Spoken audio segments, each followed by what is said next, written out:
Halo adik-adik, berjumpa kembali bersama De Sutrisna.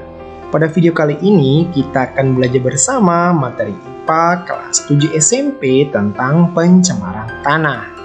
Tapi sebelum kita belajar bersama, jangan lupa ya bagi yang belum subscribe. Yuk di subscribe channelnya lalu kalian klik loncengnya agar update video-video terbaru, dan jangan lupa juga kalian like videonya kemudian kalian share ke teman-teman kalian sebanyak-banyaknya ya, sehingga kita dapat belajar bersama di channel ini. Pencemaran tanah adalah suatu keadaan di mana bahan kimia buatan manusia masuk dan mengubah lingkungan tanah alami. Pencemaran ini biasanya terjadi karena kebocoran limbah air atau bahan kimia industri atau fasilitas komersial, penggunaan pestisida, masuknya air permukaan tanah tercemar ke dalam lapisan subpermukaan, kemudian kecelakaan kendaraan pengangkut minyak, zat kimia atau limbah, air limbah dari tempat penimbunan sampah, serta limbah industri yang langsung dibuang ke tanah secara tidak memenuhi syarat, atau kita kenal istilah illegal dumping. Faktor penyebab pencemaran tanah tidak jauh berbeda dengan pencemaran air dan udara. Pencemaran tanah juga banyak sekali penyebabnya. Beberapa faktor penyebab pencemaran tanah diantaranya limbah domestik, limbah industri, dan limbah pertanian. Limbah domestik. Limbah domestik dapat berasal dari daerah seperti pemukiman penduduk, kelembagaan, serta tempat-tempat wisata. Nah, limbah domestik ini dapat dibedakan menjadi dua jenis, yaitu limbah padat dan cair. Nah, bagaimana sih limbah padat itu dan limbah cair? Nah, jadi limbah domestik padat itu dapat berupa semua organik yang tidak dapat dimusnahkan atau diuraikan oleh mikroorganisme, seperti plastik, serat keramik, kaleng, dan bekas bahan bangunan yang menyebabkan tanah menjadi kurang subur.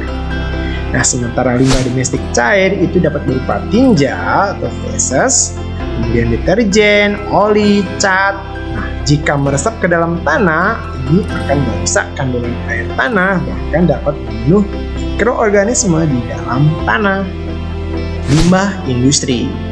Limbah industri berasal dari sisa-sisa produksi industri. Limbah industri juga dapat dibedakan menjadi dua macam, yaitu limbah padat dan limbah cair. Limbah industri padat dapat berupa hasil buangan industri berupa padatan, lumpur, dan bubur yang berasal dari proses pengolahan. Misalnya, sisa pengolahan pabrik gula, kertas, rayon, plywood, serta pengawetan buah, ikan, daging, dan lain-lainnya. Sementara limbah industri cair itu dapat berupa hasil pengolahan dalam suatu proses produksi, misalnya limbah pertanian. Indonesia dikenal sebagai negara agraris yang sebagian besar penduduknya bermata pencarian sebagai petani.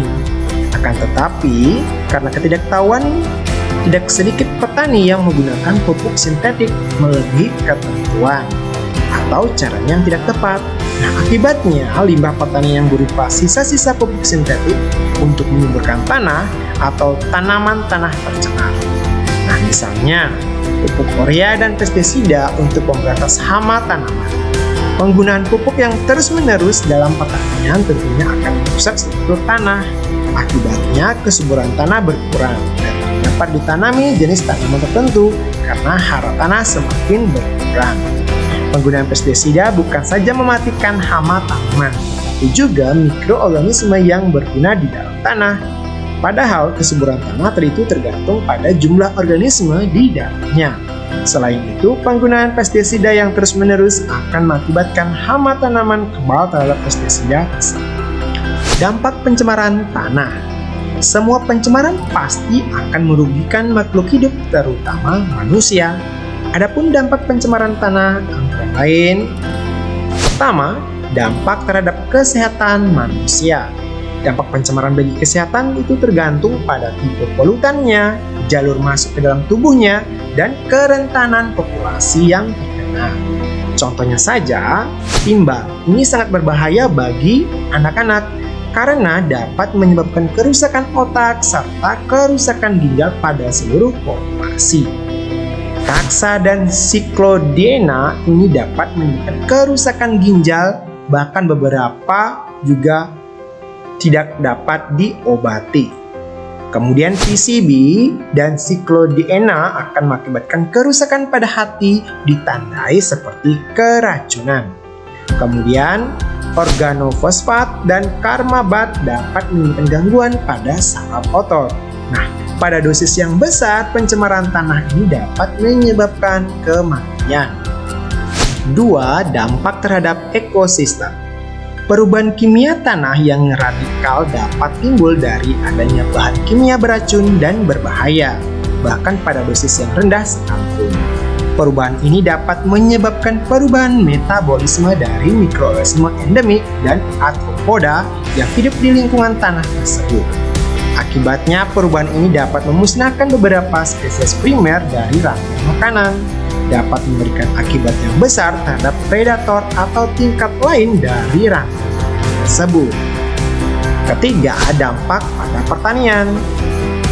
Dampak pada pertanian terutama perubahan metabolisme tanaman yang pada akhirnya dapat menyebabkan penurunan hasil pertanian. Hal ini dapat menyebabkan dampak lanjutan pada konservasi tanaman, di mana tanaman tidak mampu menahan lapisan tanah dari erosi. Beberapa bahan pencemar ini memiliki waktu paruh yang panjang, dan pada kasus lain, bahan-bahan kimia derivatif akan terbentuk dari bahan pencemar tanah utama. Cara penanggulangan pencemaran tanah.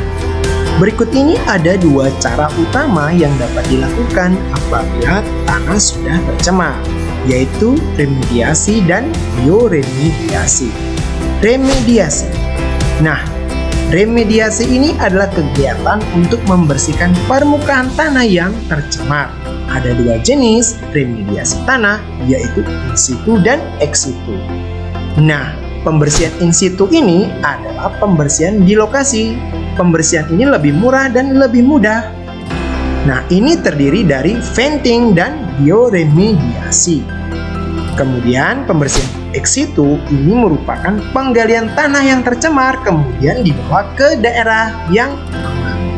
Setelah itu di daerah yang aman, tanah tersebut dibersihkan dari zat pencemar.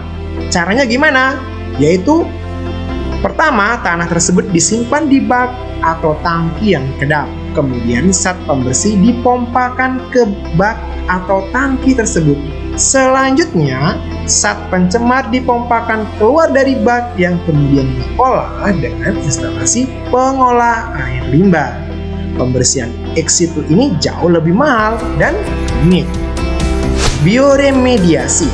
Nah, bioremediasi ini adalah proses pembersihan pencemaran tanah dengan menggunakan mikroorganisme, yaitu jamur dan bakteri. Bioremediasi ini bertujuan untuk memecahkan dan mendegradasi zat pencemar menjadi bahan yang kurang beracun atau tidak beracun. Nah, salah satu mikroorganisme yang berfungsi sebagai bioremediasi adalah jamur fam, yaitu Vascular arbuscular mycorrhiza. Nah, jamur fam ini dapat berperan langsung maupun tidak langsung dalam meremediasi tanah. Jamur tersebut dapat berperan langsung karena kemampuannya menyerap unsur logam dari dalam tanah. Nah, jamur tersebut tidak dapat berperan langsung karena menstimulir pertumbuhan mikroorganisme bioremediasi lain seperti bakteri tertentu, jamur, dan sebagainya. Nah, demikian adik-adik belajar kita kali ini ya tentang pencemaran tanah.